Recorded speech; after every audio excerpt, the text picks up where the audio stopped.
बिस्मिल्लाहिर्रहमानिर्रहीम। अस्सलाम वालेकुम जी, क्या हाल है आप सबका। मैं फरजाना तनवी आप लोगों के साथ उम्मीद करती हूँ सब खैरियत से होंगे और मैं भी अल्हम्दुलिल्लाह जो है वो ठीक ठाक।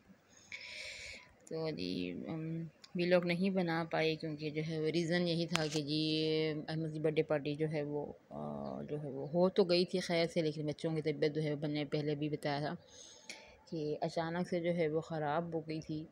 तो जिस वजह से 2 दिन तो कंटिन्यूअसली बच्चे जो है वो रो ही रहे थे क्योंकि तबीयत ठीक नहीं थी। चलो हमने कहा, जैसे अहमद के भी 2-3 दिन तक स्कूल जो है वो नहीं जा पाया, तो हमने कहा चलो तबीयत ठीक हो जाएगी, तो हमने कहा चलो हम इसको कल भेज देते हैं।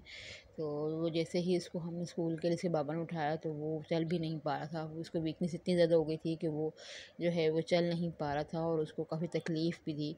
तो इस वजह से उसके बाबा ने जो है वो उसको स्कूल नहीं भेजा, तो परेशान हो गए। तो उन्होंने जो है मुझे भी बताया, मैंने कहा पता नहीं अब मैं क्या बोलूँ।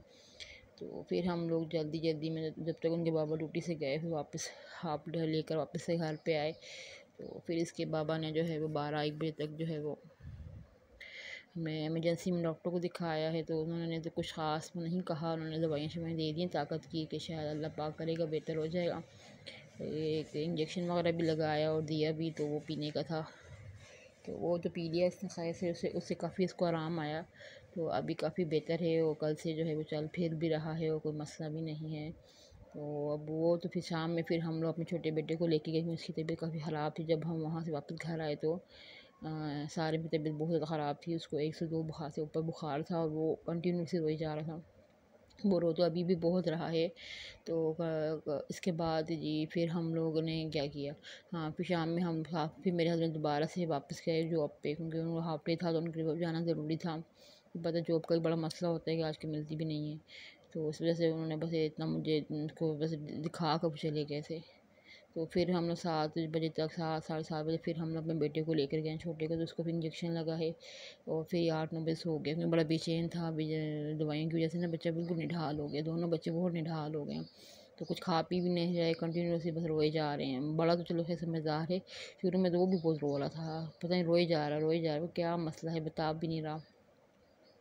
इसके बाद छोटा बेटे को भी ये मसला है, वो कंटिन्यू बुखार में दवाई शवाई तो दे दी है लेकिन रो रहा था।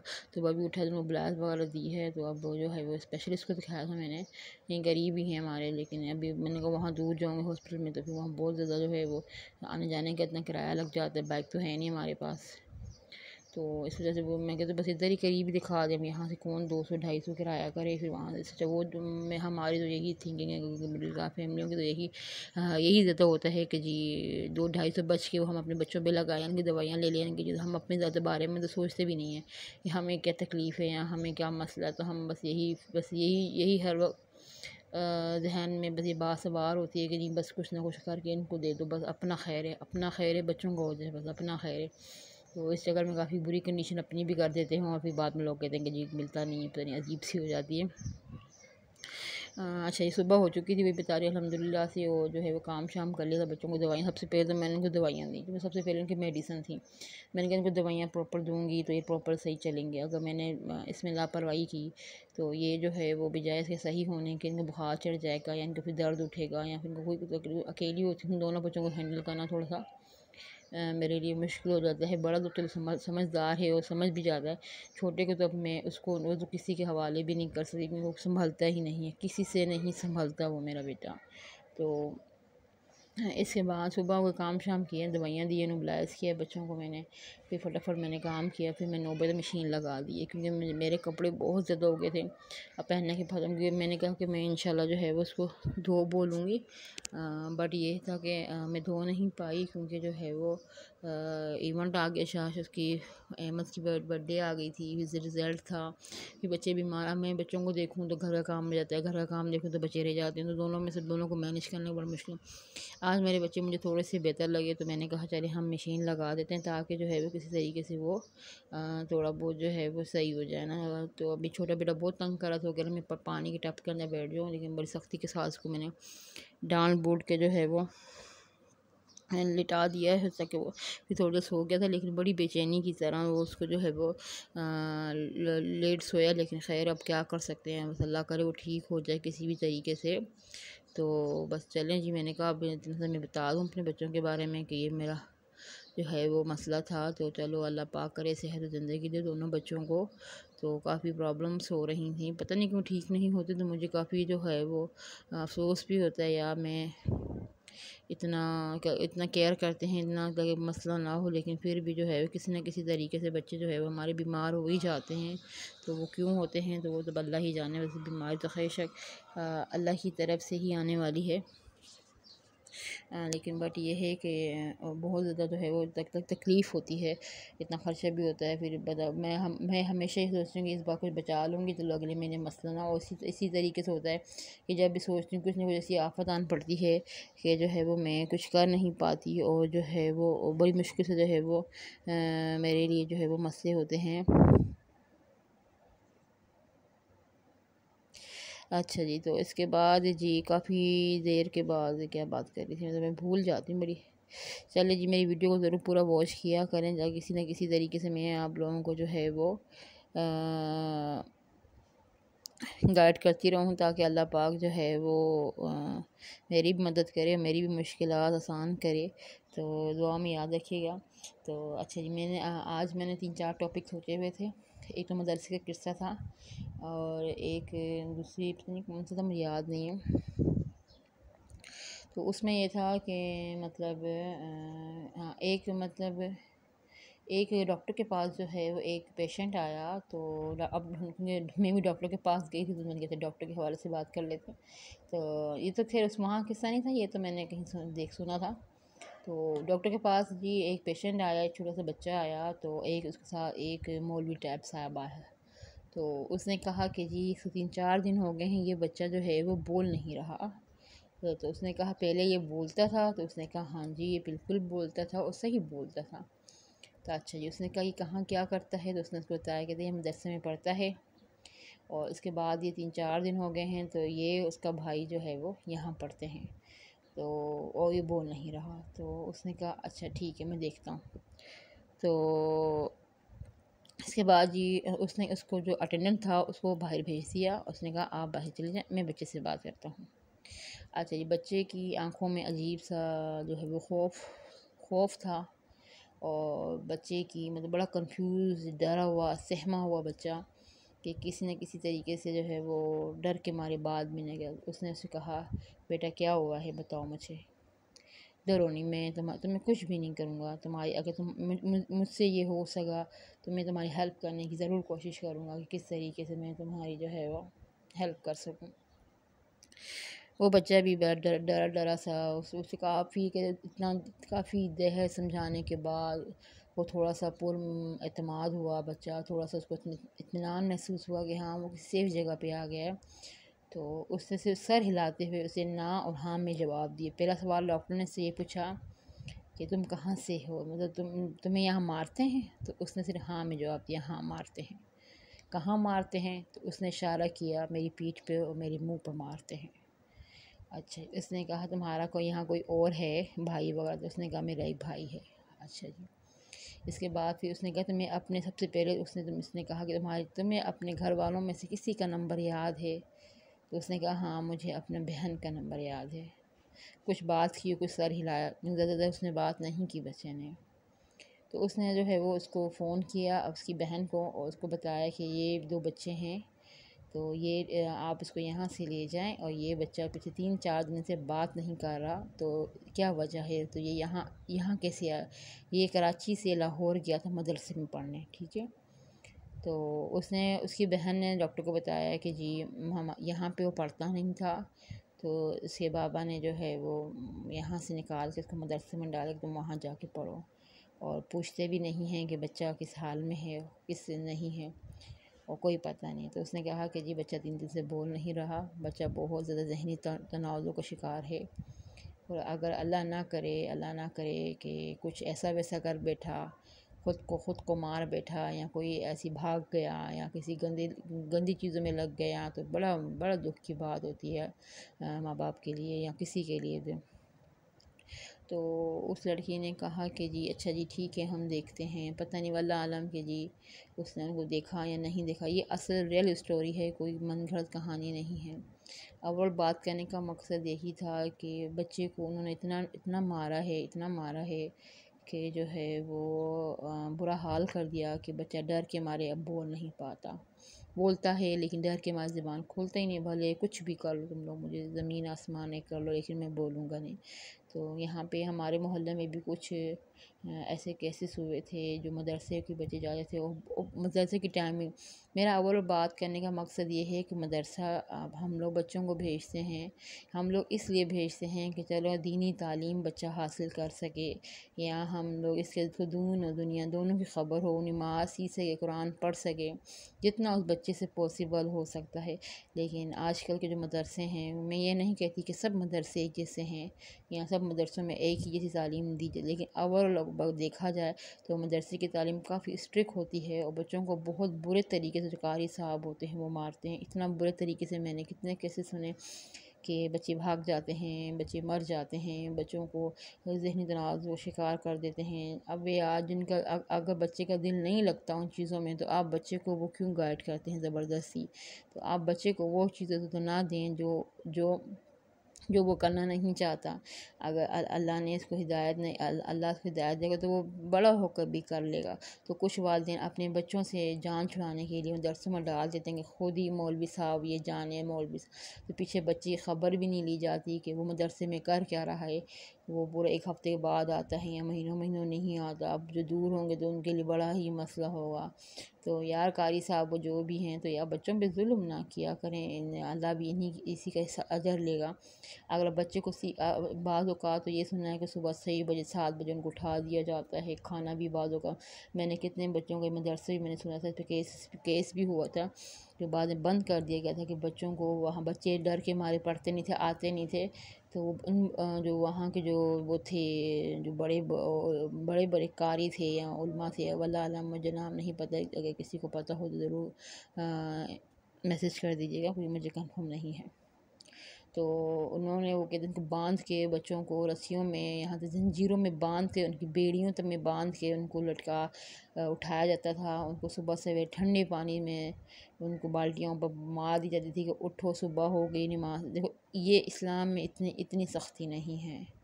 इस्लाम इस चीज़ की नहीं करता कि जी आप ज़बरदस्ती किसी से काम करवाएं। इस्लाम तो बहुत पोलाइट और सिंपल और मोहब्बत से शफ़क़त के साथ करने का नाम है।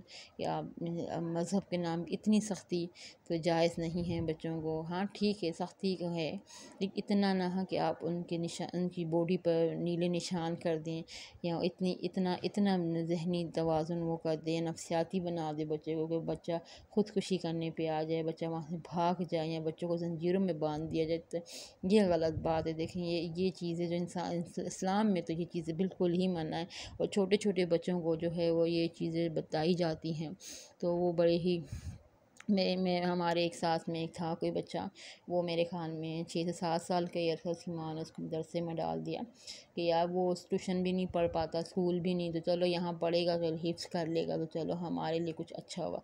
यकीन करें वो बच्चा कुछ दिनों के लिए मेरे पास पढ़ने आया, मैं नाम नहीं लेना चाहती किसी का। तो वो बच्चा मेरे पास, वो इतनी अजीब सी मेरे बातें कर, बाजी फिर मरने के बाद क्या होगा पता है आपको, फिर ये होता है। मैंने कहा आपको ये कौन कहता है बेटा? तो कहते हैं हमारे कारी साहब। मैंने कहा अच्छा। कहते फिर कहता है कि ये नहीं किया करो, ये भी नहीं किया। अच्छा, अच्छी बातें के साथ साथ बच्चों के दिमाग में नेगेटिव पॉइंट भी डाल दिए जाते हैं। तो अब उस बच्चे को ये सेंस नहीं था कि जो बात वो कर रहा है वो सही है या गलत। बस उसको ये था कि जी मुझे उन्होंने कहा है तो इसका मतलब पत्थर पे लकीर है। और इतना उनके दिमाग को वॉश किया जाता है कि अगर आपको कोई कुछ कहता है बिना, तो आप बोलना नहीं, हमारा ये तो होता ही नहीं है। ये तो मतलब उसको भी नेगेटिव ले लिया जाता है, और बड़ी ही गलत तरीके से जो है कुछ हैं मदारिस, कुछ हैं, मैं ये नहीं कहती सभी पाँचों उंगलियां बराबर नहीं होती, लेकिन कुछ हैं जो अच्छे तरीके से वो गाइड भी करते हैं, पढ़ाते भी हैं। तो यकीन करें हमारे घर में भी, मेरी बहन के घर में कारी आता, पहले कारी आता था। अच्छा जी, उसका भी मैं बता देती हूँ थोड़ा सा किस्सा। वो पहले आता था, बहन के माशा से 3 बच्चे हैं, जो तीनों पढ़ने में चौथी, तो वो छोटी है तो उसको भी पढ़ाया नहीं जाता। तो पहले शुरू में जब वहाँ आया तो उसकी, अच्छा घर पे आके, हमने कहा घर पे आके पढ़ाएं, हम बच्चे को मदरसे नहीं भेजते, क्योंकि ये हमारा बस, हमें ना मदरसा बस ऐसे लगता है कि जैसे बस बच्चे को पढ़ने बड़े जब, और छुट्टी करने पर भी बड़ा मारते हैं स्पेशल। माँ आके वो कंप्लेन करेगी, वो क्यों छुट्टी की, इतना मार पीट, इतना मार पीट, अस्तगफिरुल्लाह, अल्लाह अल्लाह, उनको खौफ खुदा नहीं है। एक छुट्टी पे इतना कोई मारता है। अच्छा ये हड्डियाँ तोड़ देते हैं बच्चों की।